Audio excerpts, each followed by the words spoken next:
Olá, tudo bem com vocês? Hoje, dia 284, nós estamos dando início à leitura do Novo Testamento. O Novo Testamento foi escrito aproximadamente entre 45 e 95 depois de Cristo, em grego koiné. É o grego comum, a forma cotidiana da língua grega dos primeiros séculos depois de Cristo.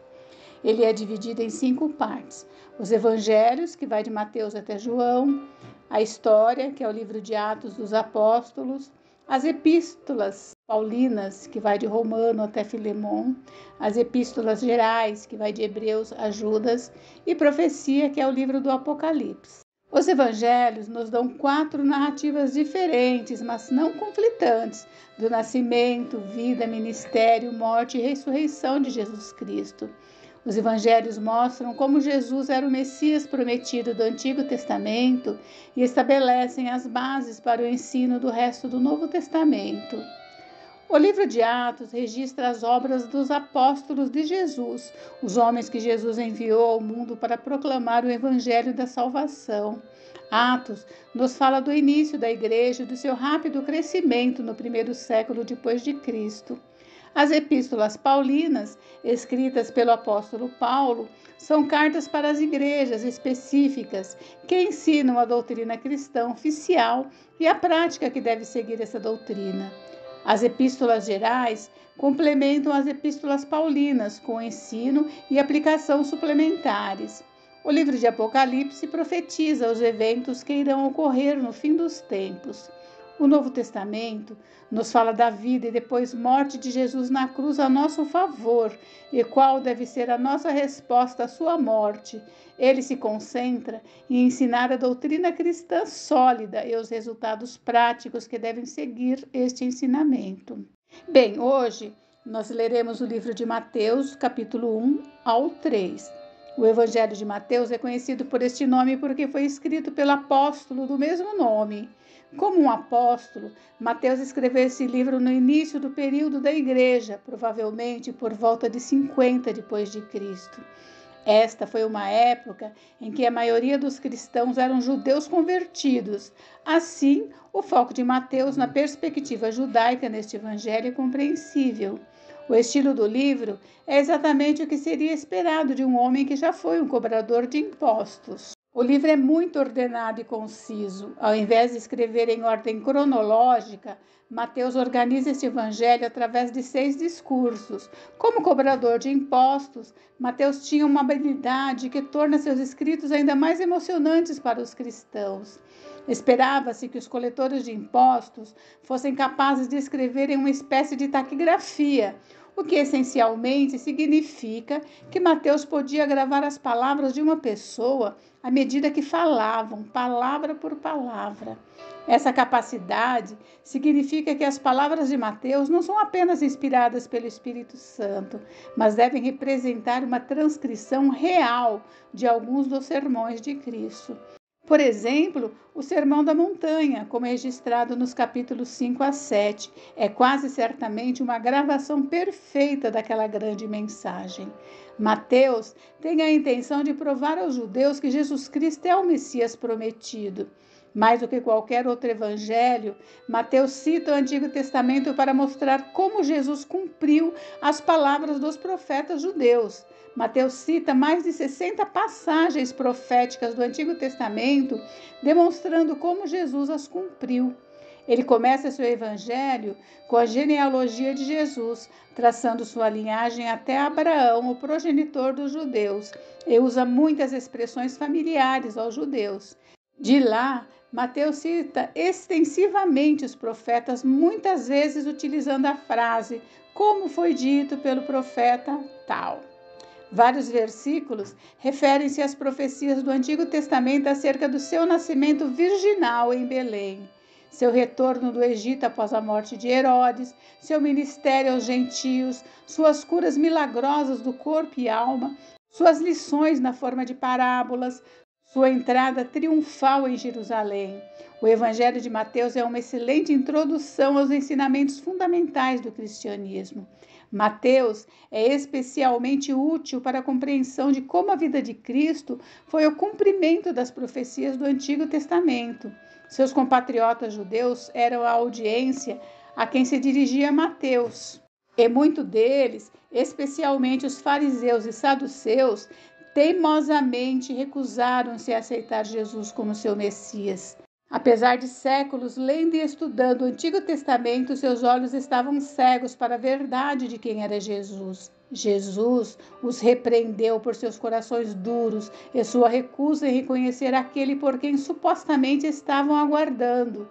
Eles queriam um Messias em seus próprios termos, uma pessoa que cumprisse os seus próprios desejos e fizesse o que eles quisessem. Quantas vezes buscamos a Deus em nossos próprios termos, não? Não rejeitamos quando lhe atribuímos apenas os atributos que consideramos aceitáveis, aquele que nos fazem sentir bem, seu amor, misericórdia, graça, enquanto rejeitamos aqueles que consideramos ofensivos, sua raiva, justiça e ira santa, né? Que não nos atrevamos a cometer o erro dos fariseus, criando Deus em nossa própria imagem e em seguida esperar que ele viva de acordo com os nossos padrões. Tal Deus é nada mais do que um ídolo. A Bíblia nos dá informação mais do que suficiente sobre a verdadeira natureza e identidade de Deus e de Jesus Cristo para justificar a nossa adoração e a nossa obediência. Vamos à leitura então? Capítulo 1. A genealogia de Jesus Cristo.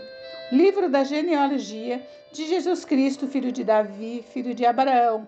Abraão gerou a Isaque, Isaque a Jacó, Jacó a Judá e a seus irmãos. Judá gerou de Tamar a Pérez e a Zera. Pérez gerou a Esrom, Esrom a Arão. Arão gerou a Aminadab. Aminadab a Naasson, Naasson a Salmão. Salmão gerou de Raabe a Boaz, este de Ruth gerou a Obed, e Obed a Jessé. Jessé gerou ao rei Davi, e o rei Davi a Salomão, da que fora mulher de Urias. Salomão gerou a Roboão, Roboão a Abias, Abias a Asa. Asa gerou a Josafá, Josafá a Jorão, Jorão a Uzias. Uzias gerou a Jotão, Jotão a Acás, Acás a Ezequias. Ezequias gerou a Manassés, Manassés a Amon, Amon a Josias. Josias gerou a Jeconias e a seus irmãos no tempo do exílio na Babilônia. Depois do exílio na Babilônia, Jeconias gerou a Salatiel e Salatiel a Zorobabel. Zorobabel gerou a Abiúde, Abiúde a Eliaquim. Eliaquim a Azor, Azor gerou a Sadoc, Sadoc a Aquim, Aquim a Eliúde, Eliúde gerou a Eleazar, Eleazar a Matã, Matã a Jacó, e Jacó gerou a José, marido de Maria, da qual nasceu Jesus, que se chama o Cristo. De sorte que todas as gerações, desde Abraão até Davi, são 14. Desde Davi até o exílio na Babilônia, 14. E desde o exílio na Babilônia até Cristo, 14. O nascimento de Jesus Cristo. Ora, o nascimento de Jesus Cristo foi assim. Estando Maria, sua mãe, desposada com José, sem que tivessem antes coabitado, achou-se grávida pelo Espírito Santo. Mas José, seu esposo, sendo justo e não a querendo infamar, resolveu deixá-la secretamente. Enquanto ponderava nessas coisas, eis que lhe apareceu em sonho um anjo do Senhor, dizendo: José, filho de Davi, não temas receber Maria, sua mulher, porque o que nela foi gerado é do Espírito Santo. Ela dará à luz um filho e lhe porás o nome de Jesus, porque ele salvará o seu povo dos pecados deles. Ora, tudo isto aconteceu para que se cumprisse o que fora dito pelo Senhor por intermédio do profeta. Eis que a Virgem conceberá e dará à luz um filho, e ele será chamado pelo nome de Emanuel, que quer dizer Deus conosco. Despertando José do sono, fez como lhe ordenara o anjo do Senhor e recebeu sua mulher. Contudo, não a conheceu enquanto ela não deu à luz um filho, a quem pôs o nome de Jesus. Capítulo 2. A visita dos magos. Tendo Jesus nascido em Belém de Judeia, em dias do rei Herodes, eis que vieram uns magos do Oriente a Jerusalém e perguntavam: Onde está o recém-nascido rei dos judeus? Porque vimos a sua estrela no Oriente e viemos para adorá-lo. Tendo ouvido isto, alarmou-se o rei Herodes e com ele toda Jerusalém. Então, convocando todos os principais sacerdotes e escribas do povo, indagava deles onde o Cristo deveria nascer. Em Belém da Judéia, responderam eles, porque assim está escrito por intermédio do profeta: E tu, Belém, terra de Judá, não és de modo algum a menor entre as principais de Judá, porque de ti sairá o guia que há de apacentar o meu povo Israel. Com isto, Herodes, tendo chamado secretamente os magos, inquiriu deles com precisão quanto ao tempo em que a estrela aparecera. Enviando-os a Belém, disse-lhes: Ide informar-vos cuidadosamente a respeito do menino, e quando o tiverdes encontrado, avisai-me para eu também ir adorá-lo. Depois de ouvirem o rei, partiram, e eis que a estrela que viram no oriente os precedia, até que chegando parou onde estava o menino. E vendo eles a estrela, alegraram-se com grande e intenso júbilo. Entrando na casa, viram o menino com Maria, sua mãe. Prostrando-se, o adoraram, e abrindo seus tesouros, entregaram-lhe suas ofertas, ouro, incenso e mirra. Sendo por divina advertência prevenidos em sonho para não voltarem à presença de Herodes, regressaram por outro caminho à sua terra. A fuga para o Egito. Tendo eles partido, eis que apareceu um anjo do Senhor a José em sonho e disse: Dispõe-te, toma o menino e sua mãe, foge para o Egito e permanece lá, até que eu te avise, porque Herodes há de procurar o menino para o matar. Dispondo-se ele, tomou de noite o menino e sua mãe e partiu para o Egito. E lá ficou até a morte de Herodes, para que se cumprisse o que fora dito pelo Senhor por intermédio do profeta: Do Egito chamei o meu filho. A matança dos inocentes. Vendo-se iludido pelos magos, enfureceu-se Herodes grandemente e mandou matar todos os meninos de Belém e de todos os seus arredores de 2 anos para baixo, conforme o tempo do qual, com precisão, se informara dos magos. Então se cumpriu o que fora dito por intermédio do profeta Jeremias. Ouviu-se um clamor em Ramá, pranto, choro e grande lamento. Era Raquel chorando por seus filhos, e inconsolável porque não mais existem. A volta do Egito. Tendo Herodes morrido, eis que um anjo do Senhor apareceu em sonho a José no Egito e disse-lhe: Dispõe-te, toma o menino e a sua mãe e vai para a terra de Israel, porque já morreram os que atentavam contra a vida do menino. Dispôs-se ele, tomou o menino e sua mãe e regressou para a terra de Israel. Tendo, porém, ouvido que Arquelau reinava na Judéia em lugar de seu pai Herodes, temeu ir para lá e, por divina advertência, prevenido em sonho, retirou-se para as regiões da Galiléia e foi habitar numa cidade chamada Nazaré, para que se cumprisse o que fora dito por intermédio dos profetas: ele será chamado Nazareno. Capítulo 3. A pregação de João Batista. Naqueles dias apareceu João Batista pregando no deserto da Judéia e dizia: Arrependei-vos, porque está próximo o reino dos céus, porque este é o referido por intermédio do profeta Isaías. Voz do que clama no deserto, e preparai o caminho do Senhor, endireitai as suas veredas. Usava João vestes de pelos de camelo e um cinto de couro. A sua alimentação eram gafanhotos e mel silvestre. Então saíam a ter com ele Jerusalém, toda a Judéia e toda a circunvizinhança do Jordão, e eram por ele batizados no rio Jordão, confessando seus pecados. Vendo ele, porém, que muitos fariseus e saduceus vinham ao batismo, disse-lhes: Raça de víboras, quem vos induziu a fugir da ira vindoura? Produzi, pois, frutos dignos de arrependimento, e não comeceis a dizer entre vós mesmos: Temos por pai a Abraão, porque eu vos afirmo que destas pedras Deus pode suscitar filhos a Abraão.